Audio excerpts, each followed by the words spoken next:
Muchísimas gracias, doctor Narro, por la invitación, por la introducción y desde luego agradezco a la mesa directiva, a nuestro presidente de la corporación por la oportunidad para estar aquí con ustedes y compartir estas ideas junto con todos ustedes.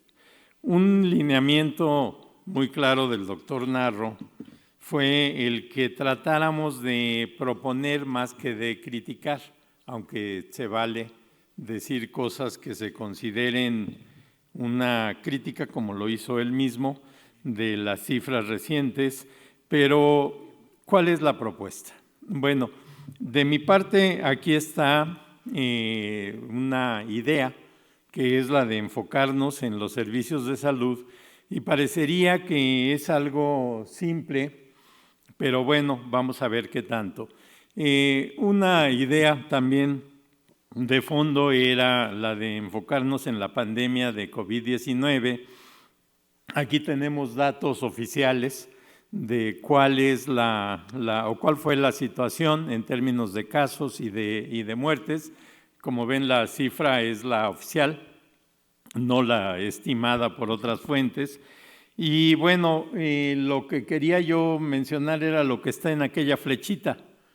Ahí es más o menos la fecha en la que se dijo ya abran todo, vamos a regresar a la normalidad. Y esto evidentemente es la presencia de un gran error. Se abrió prematuramente toda la economía, las actividades sociales. No teníamos todavía el recurso de una vacuna y bueno, pues la pandemia terminó pasando por encima de este país en todos los sentidos. Ciertamente no nos cayó como un anillo al dedo.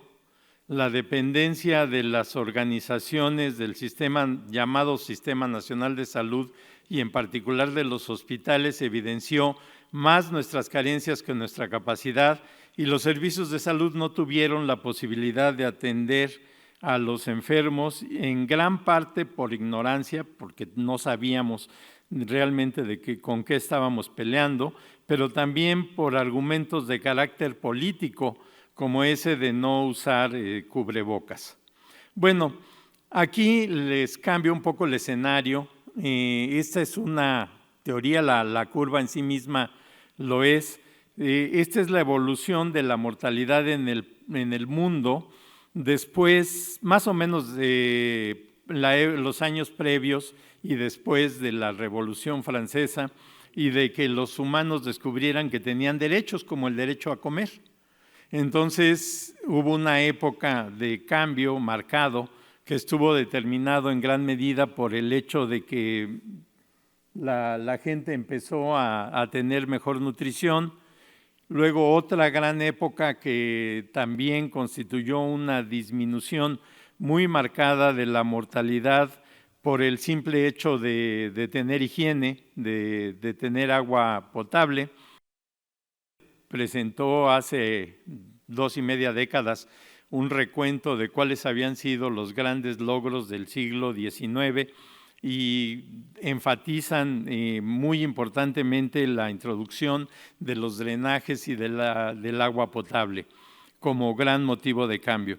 Y lo que quiero señalar más que nada es el circulito que está allí y que es la ventana de oportunidad que tiene la llamada medicina moderna.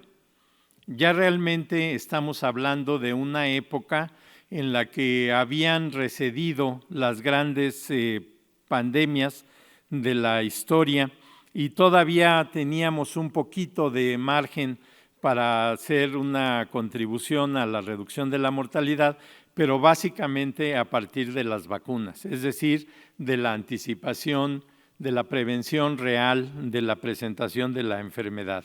Entonces, en esta ventana de oportunidad tan pequeña, bueno, pues hemos hablado mucho de cómo las enfermedades han ido hacia abajo, la mortalidad en general, vista por grupos de edad, vistas por grupos de causas, como está del lado izquierdo para ustedes.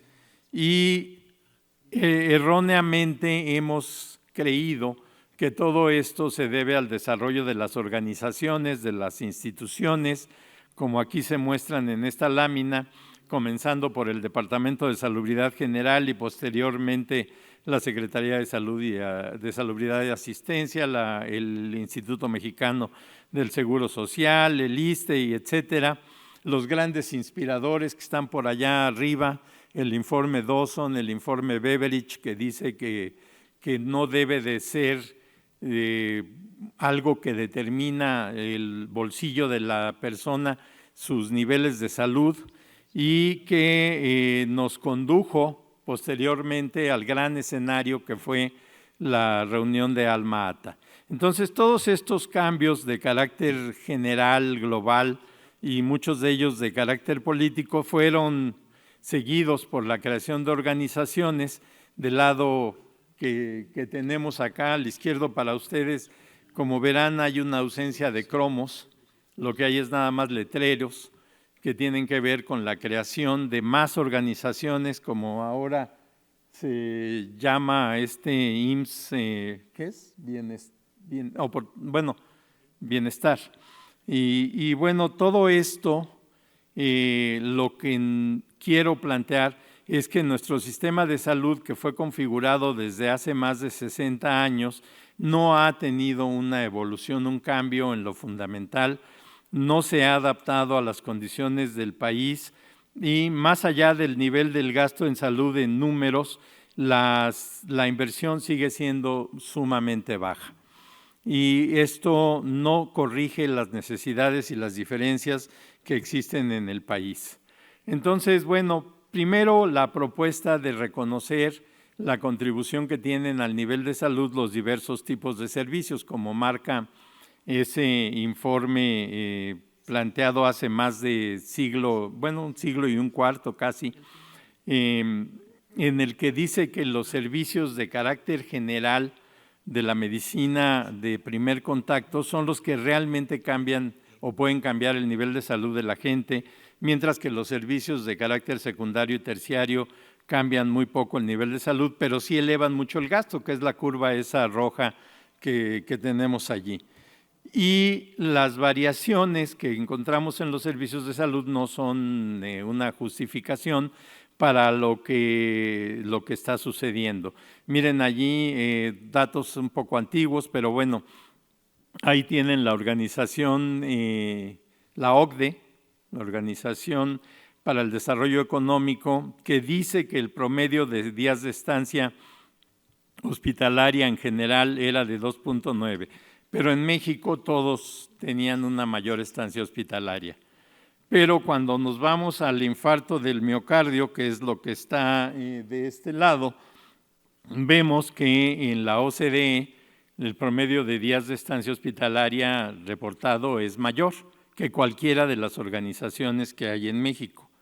Más impactante para mí es esta otra lámina en la cual se presenta que los días de estancia hospitalaria por fractura de la cadera, según la población de Nueva York, es de aproximadamente 12 y ninguna de las organizaciones mexicanas llega a ese nivel. En particular, muy abajo se queda el Instituto Mexicano del Seguro Social, donde reportan que la incidencia de fractura de la cadera es de 0.6 por 100,000 habitantes.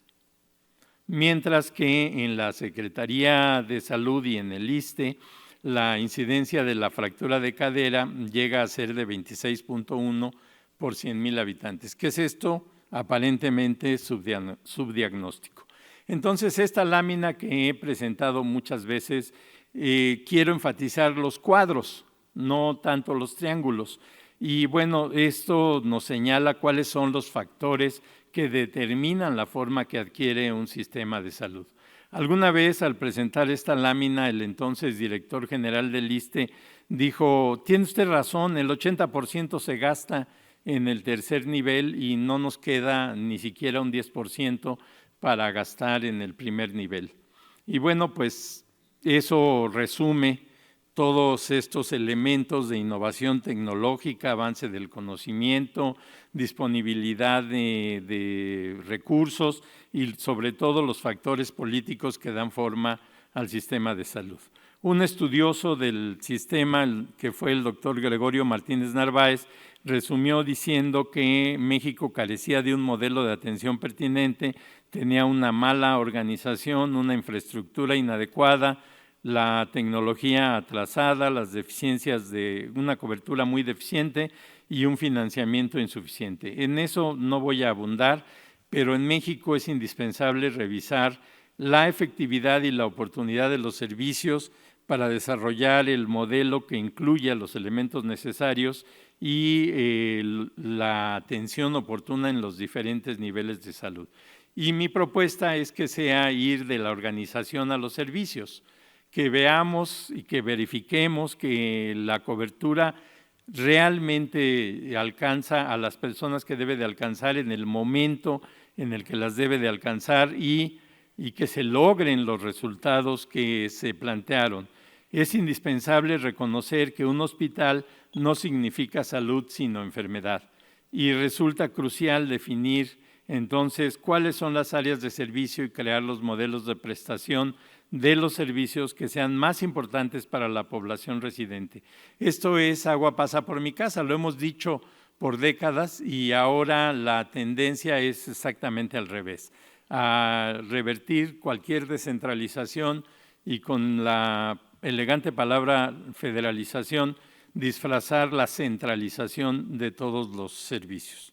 Pues les agradezco mucho su atención, les dejo nada más al final esta frase que es muy famosa de aquel famoso libro El gato pardo, y si queremos que todo siga como está, pues es necesario cambiarlo todo. Muchas gracias.